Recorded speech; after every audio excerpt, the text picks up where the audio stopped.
рушд ва афзалиятҳои бахши молия дар шароити рақамикунонӣ, муаммоҳо, имкониятҳо ва дурнамо. Конфронси илмии амалии ҷумҳуриявӣ буд, ки олимону коршиносони соҳаро дар Донишгоҳи давлатии молия ва иқтисоди Тоҷикистон ба ҳам овард. Ҳамоиши илмӣ дар ҳошияи рӯзи кормандони мақомоти молияи кишвар, ки ҳамасола 7 декабр таҷдил мегардад, роҳандозӣ шуда, дар рафти он усулҳои муосири низоми молиявӣ дар шароити ҷаҳонишавӣ, татбиқи самарабахши дастовардҳо дар ин самт ва масъалаҳои муҳими устувори рушди соҳа баррасӣ гардид. Тавре таъкид шуд, дар шароити кунунии иқтисодиёти рақамӣ тамоми низоми муомилоти молиявӣ, муносибатҳои иқтисодӣ ва идоракунии давлатӣ ба марҳилаи нави рушд ворид гардидааст.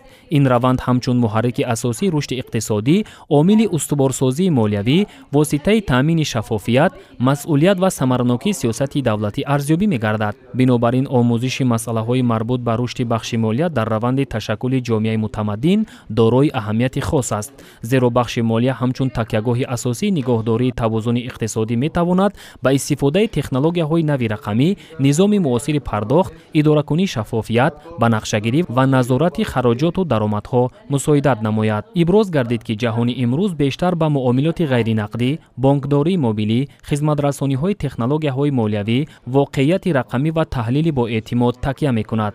Баргузории чунин ҳамоишҳои илмӣ барои пешниҳод ва баррасии идеяҳои нав, татбиқи таҷрибаҳои муфид ва роҳҳои амалии онҳо дар рушди минбаъдаи бахши молия дар шароити рақамикунонӣ, ки ҳамаи ин тадбирҳо ба таҳкими суботи молиявии кишвар, баландбардоштани рақобатпазирии иқтисодиёт, вусъат бахшидани хизматрасониҳои молиявии рақамӣ ва иҷрои бо муваффақияти ҳадафҳои стратегии миллии кишвар равона шудаанд, мусоидати фаъол хоҳад кард.